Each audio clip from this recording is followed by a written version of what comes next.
قوة وصلى الله على محمد وآله الطيبين الطاهرين المعصومين المنتخبين المنتجبين المظلومين صلوات اللهم صل على محمد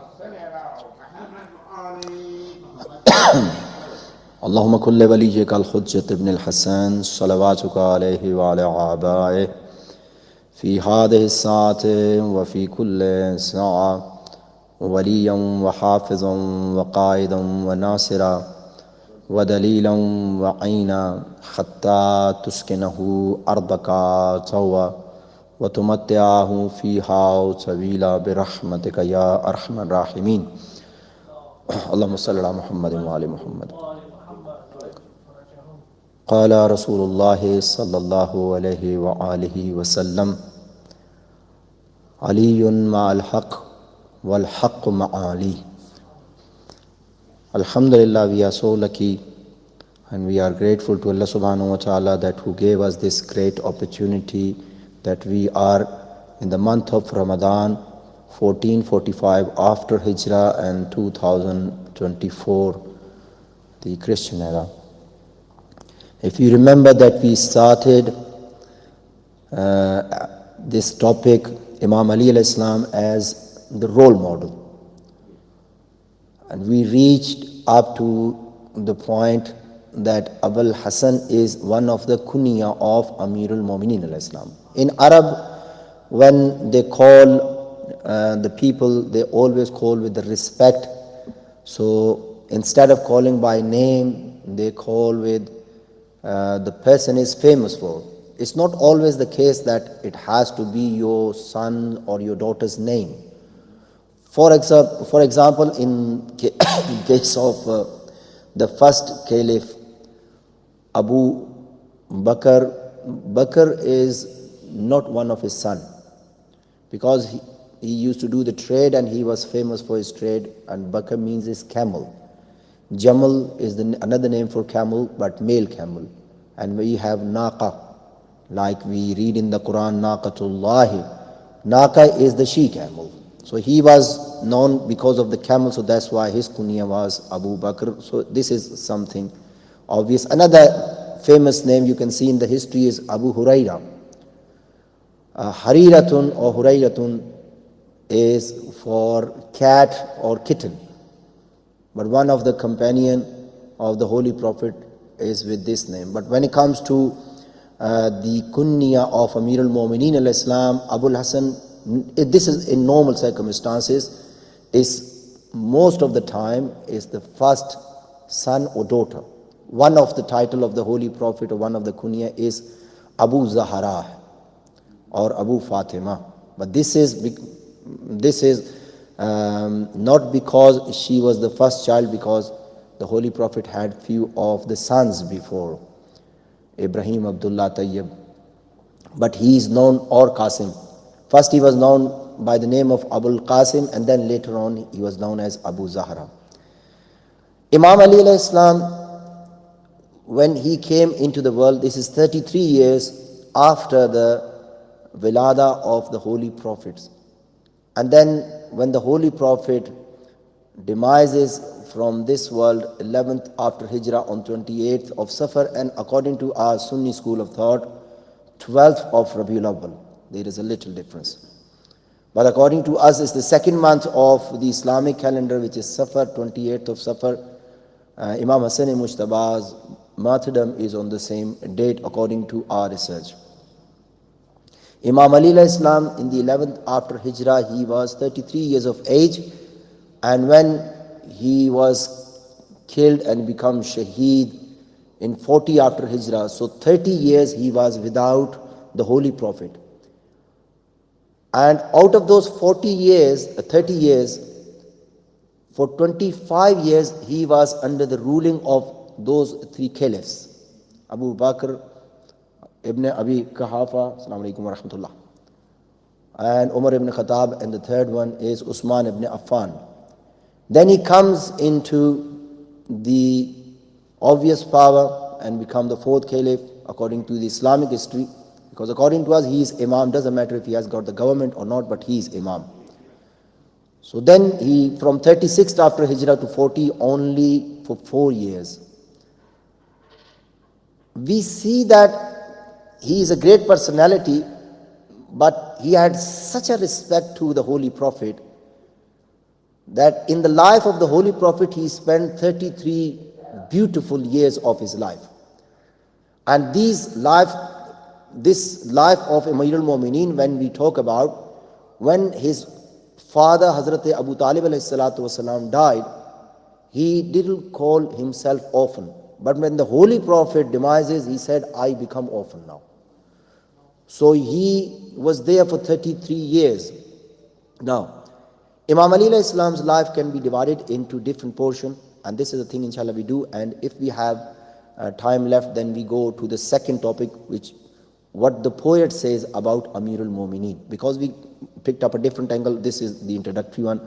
The first stage of Amir al-Mu'mineen life, starting from the 13th of Rajab, and this is roughly about 30 or 33 years after the year of elephant. So he is, because we have different traditions, so mainly he was about 33 years younger than the Holy Prophet. When his birth took place in the middle of Kaaba, we went to Umrah, alhamdulillah, we had a few of our Sunni brothers, they were with us. And one of them, he met me in Makkah after completing the Umrah. And this young lad is, I think, maybe in his mid-20s. And he said, Maulana, I didn't know that Imam Ali alayhi salam was born in Kaaba. Now, this is something which is undisputable. All the Sunni and Shia ulama, none of the ulamas or historian or researcher, they say that Imam Ali alayhi salam nauzubillah was not born, because this is one of characteristic of Amir al-Mu'mineen alayhi salam, which nobody was given before and not after. So first, we see that the first period of Amir al-Mu'mineen life is from his birth up to the age of 15. Some historian says 12 because of those 3 years gap. Now when the Holy Prophet announced the prophethood, but before that, when Amir al-Mu'mineen alayhi salam was only 5 years of age, the Holy Prophet, he called his uncle Hazrat Aqil. He called his uncle Hazrat Aqil and Hazrat Abbas. And he called them and he said that our uncle Abu Talib alayhi salam, financially he is struggling. So if we go and he had 4 sons, so what we're going to do, we will go there. Sorry, I made a mistake. Hazrat Abbas, he went to Hazrat Abbas, not Aqil. Hazrat Abbas. So Hazrat Abbas, the uncle of the Holy Prophet, was called, and then the Holy Prophet Jafar Tayyar was taken by Hazrat Abbas, and Amir al-Mu'mineen Ali alayhi salam was taken by the Holy Prophet as adopted son. He was only 5. Amir al-Mu'mineen says in Najr Balagha that I used to sleep in the same blanket with the Holy Prophet, and I used to hear the voices. And I asked the Holy Prophet, what are these voices? And then once I saw the Holy Prophet saying his prayer in the night, I asked, oh, the son of my uncle, what were you doing? I'm mixing here Sunni and Shia history because we have this available in Islamic history. So I'm keeping in the middle. So the Holy Prophet said, Ya Ali, I'm the Prophet of Allah subhanahu wa ta'ala, and the voices you hear, these are the voices of the angels. The only difference between you and me that I see and I hear. You don't see yet and you only hear. Because when the Holy Prophet announced his prophethood, Amir al-Mu'mineen said, I was in the cave of Hira and I heard yelling. I said, who is crying, Ya Rasulullah? Then the Holy Prophet said, Ya Ali, you hear what I hear, this is shaitan, because he has become hopeless that someone is going to worship him. Everyone will worship Allah subhanahu wa ta'ala, inshallah. So Imam Ali alayhi salam, according to our Sunni history, when he was only 5, when he saw the Holy Prophet saying his prayer, he asked "Oh, the son of my uncle, what are you doing?" And the Holy Prophet said that, "I am the Prophet of Allah subhanahu wa ta'ala and I was praying to him. And you become Muslim as well." This is according to our Sunni Tariq, not our Shia. But it's a beautiful incident, so I just need to describe this. So you become Muslim. As soon the Holy Prophet said this, Imam Ali alayhi salam said that, "I need to ask from my father. I have to have the permission of my father." There is a great etiquette, adab, respect of father as well. Even though he knows, but now it gives us another thing that in olden days, children being adopted by somebody else is still with their own father name, and they knew it, this person who adopted us, this person is helping us. So Imam Ali alayhi salam, he went outside and within few seconds he came back. And he said, "Ashhadu an la ilaha illallah wahdahu la sharika lahu wa ashhadu anna Muhammadan abduhu wa rasuluh." This is one of our Sunni historians, he says. And the Holy Prophet said, "Ya Ali, in this time you can't go to your father and get the permission. So why did you come back not even asking your father?" And he gave this 5 years old child, keep in your mind, 5 years old child, Amir al-Mu'mineen. He said, "Ya Rasulullah, I was going out, but then I thought that when Allah subhanahu wa ta'ala sent me into this world, he didn't ask anyone, why should I ask anyone to worship my Lord?" This is a 5 years old child. Okay, so the first period of Amir al-Mu'mineen is before Islam, when he is he's like adopted son to the Holy Prophet, and Holy Prophet was teaching him all the great manners which he was taught by Allah subhanahu wa ta'ala. The Holy Prophet said that Allah subhanahu wa ta'ala taught me the manners, al-makarimul akhlaq. And then he says, if I want to summarize the cause of my bi'tha, of my prophethood, innama bu'ithtu li'utammima makarimul akhlaq, just to perfect the etiquettes, akhlaq and adab of humanity, which is taught by Allah subhanahu wa ta'ala. That's why whatever comes from the Holy Prophet, Amir al-Mu'mineen took it 100%. And in Nahj al-Balagha, Amir al-Mu'mineen says that the Holy Prophet gave me the knowledge like a bird give the food to its child or its little bird. There is a difference, because alhamdulillah, I lived first 11, 12 years of my life in a village. So I used to see these things, because in village these things were visible. When a little sparrow or dove or pigeon or any bird, whenever they used to bring the food, normally insect or something from like roti or anything, they used to bring and they keep in their beak, and they never eat anything of it. They drop 100% into the beak of their little bird. So what is the meaning of that? The meaning of that, Amir al-Mu'mineen says that whatever Holy Prophet brought as a knowledge, he transferred that knowledge with 100% understanding into the heart of Amir al-Mu'mineen.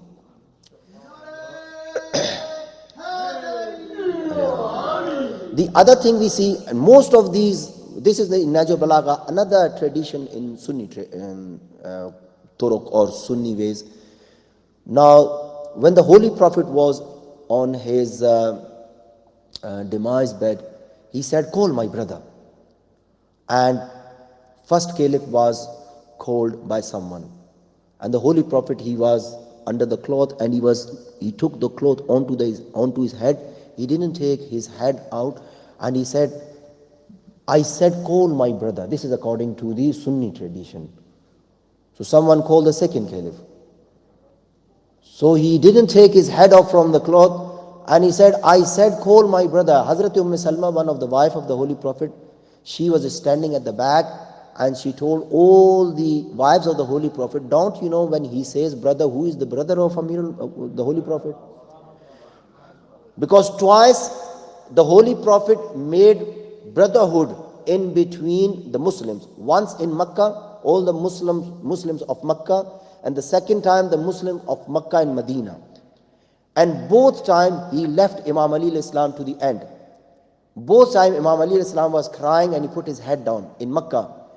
And the Holy Prophet went to him and he wiped off his tears and he, "Ya Ali, why are you crying?" He said, "Ya Rasulullah, you made every Muslim brother to another Muslim, but I don't have a person." He said, "Ya Ali, no one is equal to me and no one is equal to you. Allah made both of us equal.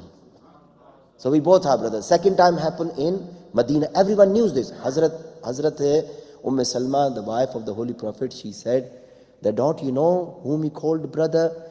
He said that in this dunya, in this world and in the hereafter, I've got only one brother, and that is Ali ibn Abi Talib.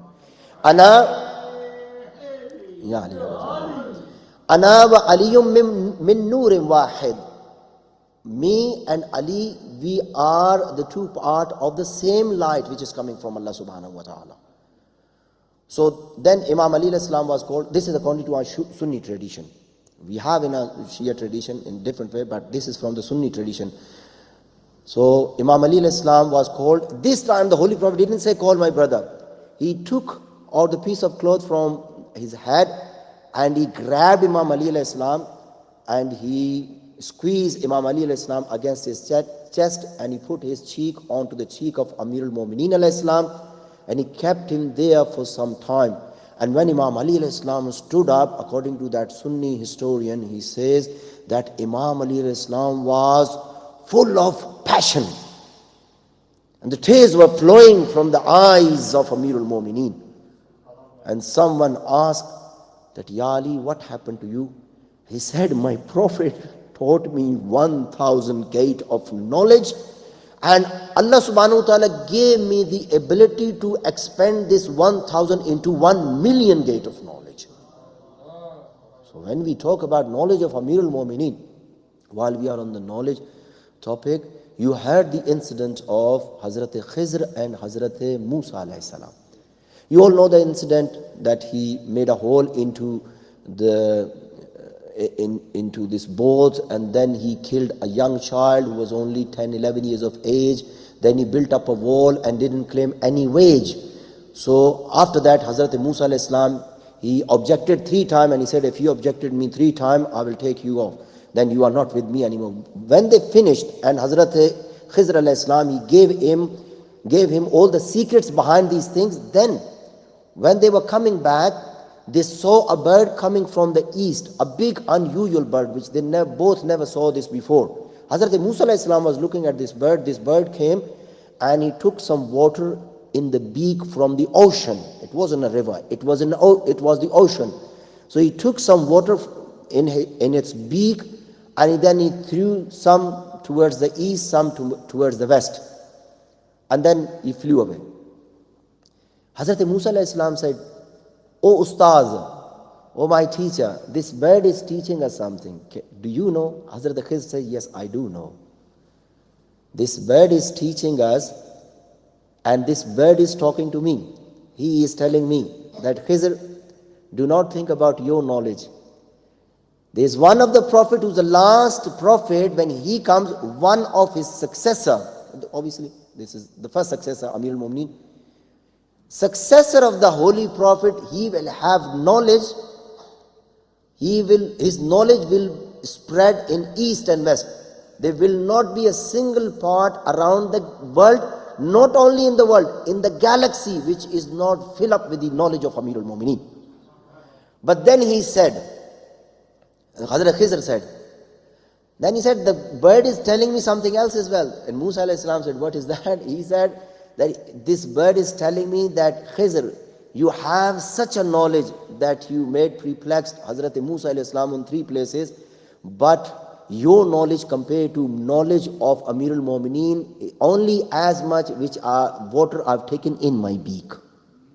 So this is Amir al-Mu'mineen. This is Amir. So first period of Amir al-Mu'mineen's life is from the birth up to the announcement of the prophethood of the Holy Prophet. So he was 11, 12, whatever.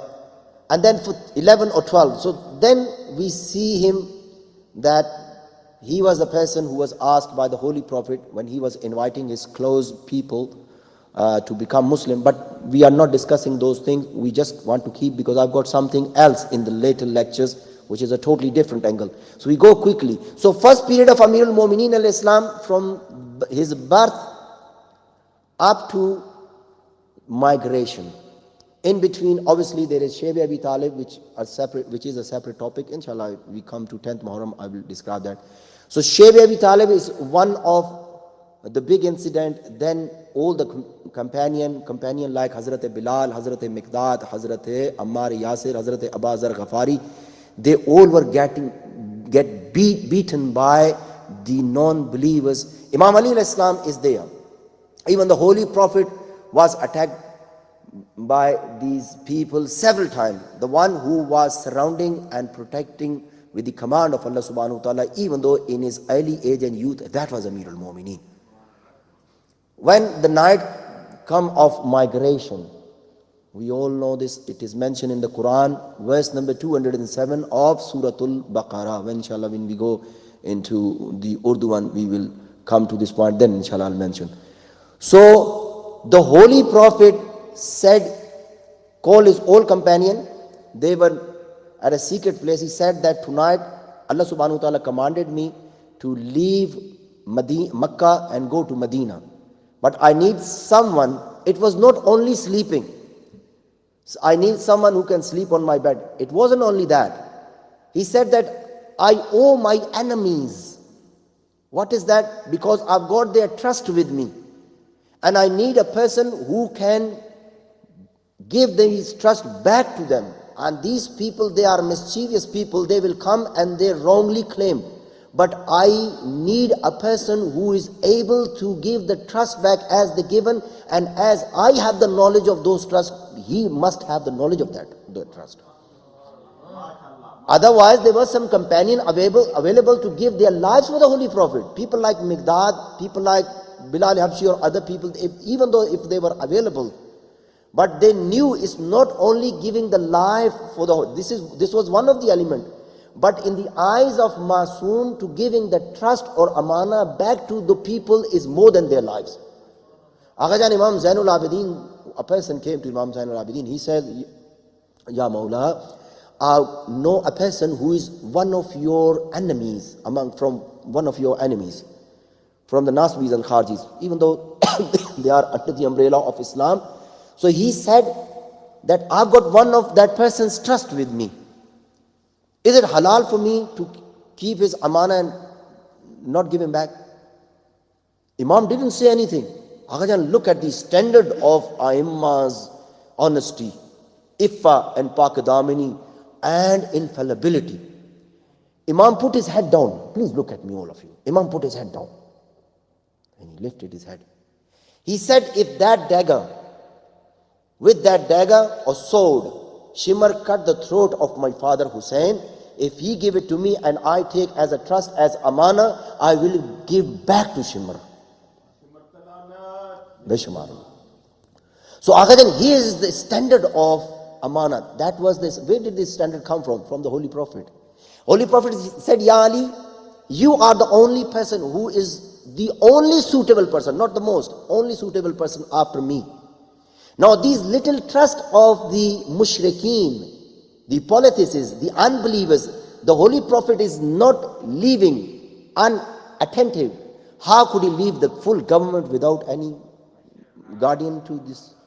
We need to think, because we need to appeal our rationality. We are not going against any personality. Whoever comes in their way, that person is zalim, full stop. Because they were made the successor of the Holy Prophet, not by themselves, not even by the Holy Prophet. When a person came, one of the chief of the tribe from Taif, he came to the Holy Prophet. He said, I will accept Islam and I will bring my whole tribe into Islam. But I've got only one condition. If you give me that surety, I will bring the whole of my tribe. And the Holy Prophet said, what is that? He said that you announce me as your successor. And then the Holy Prophet replied that I am the Prophet. The guidance flow through me. Nobody can be guided unless they are connected to me somehow. Even the prophets in Alam-e Arwah. But I don't have the permission to appoint someone. It is the command of Allah subhanahu wa ta'ala. So when Ali alayhi salam is Imam, Hassan is Imam, up to Imam, Mahdi Imam, they all are appointed by Allah, not by the Holy Prophet. Holy Prophet just announced that these are the people. So the first period we see, and next day, inshallah ta'ala, we have very short time, we will carry on. So the first stage is coming to the end of end of the first almost 20 years of Amir al-Mu'mineen in Makkah. So he was there. Next day, you know the incident of the night of migration. Next day, the people came and they said, Ya Ali, we left our amana, our trust, our things with the Holy Prophet, your Prophet. Now we want them back. Amir al-Mu'mineen didn't ask him, what did you give? I go and pick that up. Amir al-Mu'mineen just pointed towards the room. He said, go and pick it up. So this person tried to pick up something else. He tried so hard, couldn't even move it. And then he called Imam Ali alayhi salam that I can't lift this thing up. Imam said, if you can't lift this thing up, this thing doesn't belong to you. So nobody can deceive the Holy Prophet, nobody can deceive the successor of the Holy Prophet. Aghajan, whatever happened in Saqifa, that was a deception for themselves. They deceived themselves. They have ruined the destiny of the whole world. But they didn't do anything wrong to Amir al-Mu'mineen. End of the day, we are the people who've been deprived from this great leadership of Amir al-Mu'mineen up to Imam Mahdi. And we still deprived. It's more than 1200, 1400 years. After that, we never had this kind of government after the Holy Prophet. We had very few years, which is the Holy Prophet, when he formed the government in Medina, he only lived for 10 years. Because he had 23 years of his prophethood, 13 years he lived in Makkah, 10 years in Medina, and in those 10 years, he founded this Islamic government. And within these 10 years, he fought 83 wars against the enemy. 83 wars. And in some cases, you have to travel 2 to 3 months to encounter the enemy. Or sometime 50 miles, 60 miles. Now doing 50, 60 miles those days, it's a matter of days, not few hours. Now alhamdulillah, if you have to go to London, which is 33, 35 miles, only takes about an hour. But those days, so again, fighting 83 wars and then establishing and giving the full package of religion. We look at the life of the Holy Prophet Hazrat Nuh alayhi salam. He lived for 950 years. But for some reason, this is only the command of Allah subhanahu wa ta'ala, but he was not able to complete the message in 950 years. But the Holy Prophet, he not only completed but perfected the message within 23 years. And then, inshallah ta'ala, when Imam Zaman comes, okay, I've got just 1.5 minutes. So, Aghajan, I stop here, and just one hadith from Amir al-Mu'mineen. Aghajan, especially to my sons, all the youngsters. Amir al-Mu'mineen says in Ghurur al-Hikam, Ar-rizqu maqsoomun wal-harisu mahrumun. What does that mean? That your sustenance has been given to you. Your whole life is planned with your free will. What is free will? This is something which we can discuss, inshallah.